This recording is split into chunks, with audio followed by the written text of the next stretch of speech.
আমার প্রিয় পরিবার তোমরা সকলে কেমন আছো? আই হোপ যে যেখান থেকে ভিডিওটা দেখছো না কেন তোমরা ভালো এবং সুস্থ রয়েছো। তোমাদের ভালোবাসা ঠাকুরের আশীর্বাদে আমিও ভালো রয়েছি। তো চলো ছোটোদের অনেকটা ভালোবাসা ও বড়দের প্রণাম জানিয়ে শুরু করছি আজকের দিনটি। পুরো ব্লগটা দেখো, অনেকটা ধামাকা হতে চলেছে। আর আমার ব্লগ তোমাদের ভালো লাগে কিনা জানি না, তবে অনেক কিছু বুঝতে পারছি, অনেক কিছু জানতে পারছি। অবশ্যই পুরো ব্লগে বলবো, পুরো ব্লগটা দেখো, খুব স্কিপ করবে না। তো সকাল সকাল আমি কিন্তু প্রথমতই আজকে চান করে নিয়েছি, যেহেতু আজকে শনিবার। তো চান করে নিয়ে প্রথমে পুজোটা দিয়ে নিলাম। পুজোটা দেওয়ার পরে শেয়ার করলাম আমার ফুল গাছগুলো।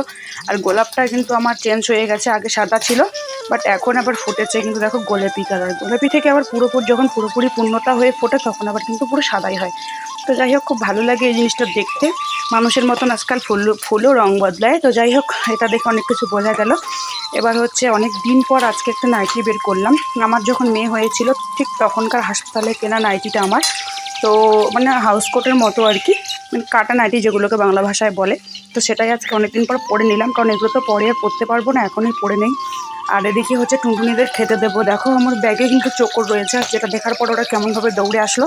তারপর বাবা জেঠু শ্বশুরকে চা দিয়ে দিলাম, ওরা কিন্তু চা খেয়ে এক্ষুনি গেল। আর আমি পুরো উঠান টুঠান পুরোপুরি ঝাড় দিয়ে নিয়েছি, সমস্ত কিছু পরিষ্কার করে নিয়েছি। চলো এবার রান্নাঘরে যাওয়ার পালা। তো তোমাদেরকে আজকে এটা আমি কথা বলে, যেটা আমার খুব ভালো লেগেছে স্পেশালভাবে, আর আমার শুনতেও খুব ভালো লেগেছে। আর আমি এখন আবার বেশি কনফিডেন্স হয়ে গেলাম। তো যাই হোক হচ্ছে, আমার শ্বশুরমশাইকে কেউ একজন বলেছে, মানে আমার শ্বশুরবাড়ির এদিকেরই আমার ভিডিও দেখেছে এবং দেখার পর বলেছে যে তোমার বড় বৌমা আবার মানে ইউটিউবে তারপরে কি বলে ফেসবুকে ভিডিও করে। একজন বয়স্ক মানুষই বলেছেন, মানে বাবার বন্ধু না কী লাগে জানি না। তবে বাবা আমাকে এসে বলছিল সেদিন কথাগুলো, যে তুমি নাকি ভিডিও ছাড়ো, বাড়ির কী কী করো না করো। তখন আমি বাবাকে একটা ব্লগ হিসাবে সব কিছু খুলে বললাম, যে ব্লগ ছাড়ার বিষয়টা একটুখানি বোঝালাম। তারপরে তোমাদের দাদাভাইও বাবাকে বোঝালো। তারপরে ওখানে এক ননদ ছিল, তারপরে এক দিদি ছিল, ওরাও বললো। তারপরে বাবা অনেকটাই বুঝতে পারলো। তো আমাকে বললো যে তুমি কয় টাকা পাও। তো আমি আমার আগের চ্যানেলটাতে যত ডলার জমা হয়েছে সেগুলো হিসাব করে বাবাকে দেখালাম। কিন্তু নতুনটার কথাও বললাম যে আমার মানুষের সত্যমিতে আমার আগেরটা গেছিলো, তো এখনকারটা দেখা যাক কী হয়। তা বাবা কয় ঠিক আছে, ভালো করো। বাবা বুঝলো। তো যাই হোক, এটাতে আমি অনেকটা শান্তি পেয়েছি। আর কারণ হচ্ছে আমার নতুন নতুন শ্বশুরবাড়িতে এসে আমার ভিডিওর জন্য অনেক ঝামেলা করতে হয়েছে। আর আমার ঝুড়িতে কত সবজি টবজি রয়েছে সেগুলো তোমাদের সঙ্গে শেয়ার করলাম।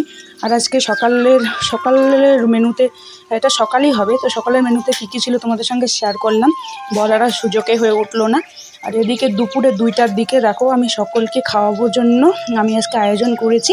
তোমরা তো দেখে বুঝতেই পারছো আমি কী আয়োজন করেছি। তো চলো জলটা গরম হয়ে নেক, তারপরে হচ্ছে পুরোপুরি সব কিছু দেবো। আর আমি কিন্তু বানাবো আজকে চিলি চিকেন আর ফ্রাইড রাইস। তো চলো পুরো ব্লগটা দেখো। হ্যাঁ, তো আমাকে কিন্তু তোমার দাদাভাই হেল্প করেছিল। আমি যখন মাম্মামকে খাওয়াচ্ছিলাম বা ওকে একটুখানি নিয়েছিলাম, তখন তোমাদের দাদাভাই কিন্তু আমাকে পুরো হেল্প করেছিল।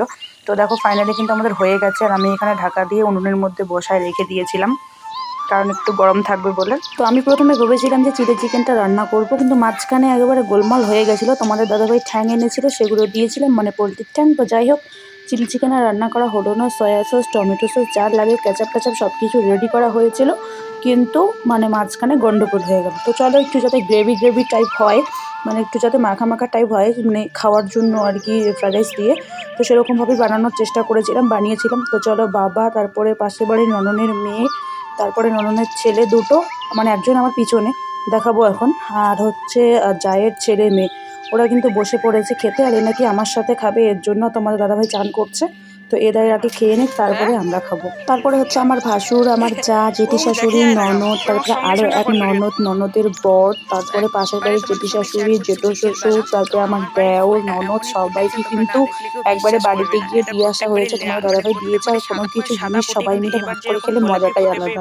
তারপরে ফুলটার প্রেমে আমি বারবার পড়ে যাই। সারাদিনে যে কতবার ফুলটাকে ছুঁয়ে দেখি সেটা শুধু একমাত্র আমিই জানি। এই বারবার যদি তোমাদের সঙ্গে আমি শেয়ার করি, তোমরাই মনে হয় আমার উপরে রাগ হয়ে যাবা, এত ভালো লাগে আমার এই ফুলটাকে। তারপরে সন্ধ্যার সময় চলে এলাম। তোমাদের দাদাভাই তো প্রত্যেক দিন কিছু না কিছু বানিয়ে দিতে হয়। তো কিছু হচ্ছে পকোড়া, তখন হচ্ছে মানে বোনলেস চিকেনগুলো তুলে রেখেছিলাম, তো সেটা দিয়েই এখন মানে পকোড়া একটুখানি বানিয়ে নিলাম। তো চলো প্রথমত হচ্ছে রেডি করে নিই। তো বাবাকে দেওয়া হয়ে গেছে, বাবা দুটো টুকরো খেয়ে আর খায়নি। তো তোমাদের দাদাভাইয়ের জন্য এখন আমার জন্য রেডি করে ওই ঘরে নিয়ে যাব। ওই ঘরে নিয়ে গিয়ে তারপরে আমরা খাবো। আর তোমাদের দাদাভাই না খেলে কেন জানি আমার ভালো লাগে না, মানে আমার খাওয়াটা হজম হয় না, এটা হচ্ছে বাস্তব কথা। তো চলো তোমাদের দাদাভাইয়ের জন্য প্লেটের মধ্যে রেডি করি, তারপরে হচ্ছে আমারটা। তো দুজন মিলে তাড়াতাড়ি করে কিন্তু খাওয়া দাওয়াটাও আমরা করে নিয়েছিলাম। তোমাদের সঙ্গে আর শেয়ার করা হয়নি, ও যেহেতু ভিডিওতে আসতে চায় না এই কারণেই। আর এদিকে হচ্ছে অনেকটা সন্ধ্যাও হয়ে গেছিলো, সন্ধ্যাটাও দিয়ে নিয়েছি। আর তোমাদের দাদাভাই তারপরে গেছিলো বাজারে, মাঝখানে আমি কোনো ভিডিও শেয়ার করিনি তোমাদের সঙ্গে। আর আমার মামা শ্বশুরের বাড়িতে শনি পুজো ছিল, ওখানে ইনভাইট আছে, ওখানে আবার সবাই যাবে, কিন্তু আমি যাব না, কারণ মেয়েকে নিয়ে আর চাপাতাবাড়ির মাঝখান দিয়ে রাস্তা, এই কারণে আমি আর গেলাম না, ওরা সবাই যাবে। আর রাত্রেবেলা রান্না করেছি, কিন্তু খাওয়া দাওয়া করার কারো মুড নেই, কারণ সবাই ওখান থেকে প্রসাদ খেয়ে আসবে, এই কারণে। তারপরে তোমাদের দাদাভাই আমার জন্য পাস্তাটা নিয়ে এসেছে, সেটা খেয়ে আজকের ভিডিওটা আমি এখানে শেষ করছি। কেমন হয়েছে অবশ্যই কমেন্ট করে জানাবে, ভালো লাগলে লাইক কমেন্ট শেয়ার এবং সাবস্ক্রাইব করে কিন্তু আমার পাশে থাকবে। চলো দেখা হচ্ছে নতুন কোনো ব্লগে, নতুন কোনো ভিডিওতে। ততক্ষণে কিন্তু সবাই ভালো থেকো, সুস্থ থেকো। আর আমার ভিডিও ভালো লাগলে আমাকে সাপোর্ট করে আমার পাশে থেকো। টাটা।